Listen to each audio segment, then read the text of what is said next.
जय जवान जय किसान का नारा देने वाले और भारत के दूसरे प्रधानमंत्री व भारतीय राजनीतिक इतिहास में सादगी के परिचायक लाल बहादुर शास्त्री का जन्म 2 अक्टूबर 1904 को उत्तर प्रदेश के मुगल सराय की एक रेलवे कॉलोनी में हुआ था।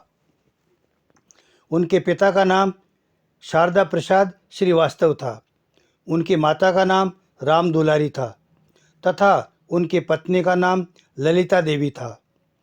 जब लाल बहादुर मात्र 18 माह के थे तभी उनके पिता का निधन हो गया।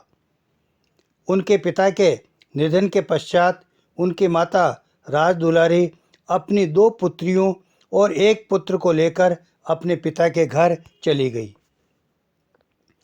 हाई स्कूल के बाद की उनकी शिक्षा काशी विद्यापीठ में हुई, जहाँ से उन्होंने शास्त्री की उपाधि प्राप्त की और अपने नाम के साथ लगे जाति सूचक शब्द श्रीवास्तव को हटाकर शास्त्री उपनाम जोड़ लिया।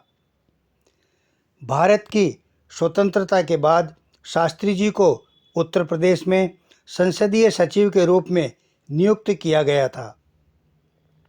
गोविंद वल्लभ पंत के मंत्रिमंडल में पुलिस एवं परिवहन मंत्रालय का प्रभार दिया गया। परिवहन मंत्री के कार्यकाल में उन्होंने महिला सशक्तिकरण को स्वीकार करते हुए महिला कंडक्टरों की नियुक्ति की। पुलिस मंत्री के रूप में मानवीय करुणा को प्रधानता देते हुए उन्होंने भीड़ को नियंत्रित करने के लिए लाठी की जगह पानी की बौछार का प्रयोग प्रारंभ किया। जवाहरलाल नेहरू के निधन के पश्चात सभी को ये लग रहा था कि नेहरू जी जैसे आकर्षक व्यक्तित्व और अंतर्राष्ट्रीय ख्याति प्राप्त व्यक्ति के स्थान की पूर्ति होना असंभव है। लेकिन लाल बहादुर शास्त्री के निष्ठा, ईमानदारी व देश के प्रति समर्पण के गुणों के कारण कांग्रेस पार्टी ने उनको अपना नेता चुना और 9 जून 1964 को शास्त्री जी ने भारत के प्रधानमंत्री के रूप में पदभार ग्रहण किया। उनके कार्यकाल में देश अनाज की कमी से गुजर रहा था।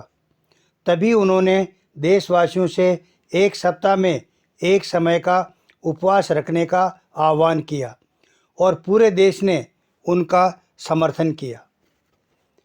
विश्वासघात करके चीन ने 1962 में भारत के साथ युद्ध शुरू कर दिया।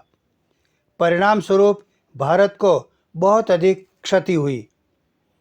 इसके अतिरिक्त नेहरू जी जैसे विशाल छवि वाले प्रधानमंत्री की मृत्यु से हमारा देश आहत था और कई तरह की कठिनाइयों का सामना भी कर रहा था। इस कमज़ोर स्थिति को देखते हुए पाकिस्तान ने 1965 में भारत पर आक्रमण कर दिया। लेकिन शास्त्री जी के अप्रत्याशित रूप से श्रेष्ठ नेतृत्व व बुलंद इरादे और भारतीय सेना के पराक्रम के सामने पाकिस्तान को करारी हार का सामना करना पड़ा।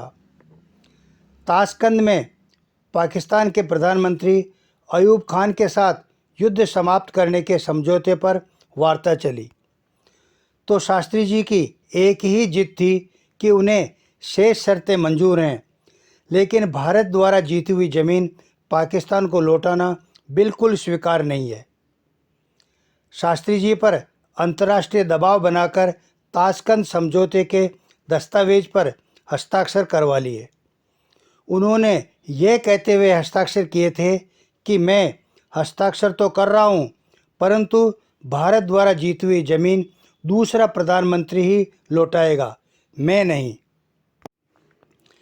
ताशकंद में पाकिस्तान के प्रधानमंत्री अयूब खान के साथ युद्ध समाप्त करने के समझौते पर हस्ताक्षर करने के बाद 11 जनवरी 1966 की रात में ही रहस्यमयी परिस्थिति में उनकी मृत्यु हो गई।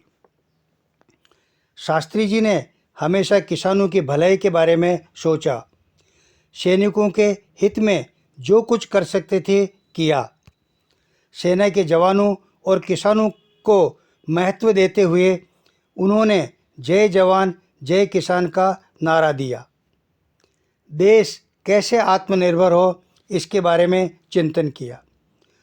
हमारे स्वयं के संसाधन कैसे विकसित हो इस विषय में सोचा। उन्होंने संसार को भारत की शक्ति से परिचित करवाया और विषम परिस्थितियों में देश को संभाले रखा। मैं ऐसे उच्च आदर्श, प्रबल इच्छा शक्ति व दृढ़ इरादे वाले भारत के पूर्व प्रधानमंत्री लाल बहादुर शास्त्री को नमन करता हुआ अपनी वाणी को विराम देता हूँ।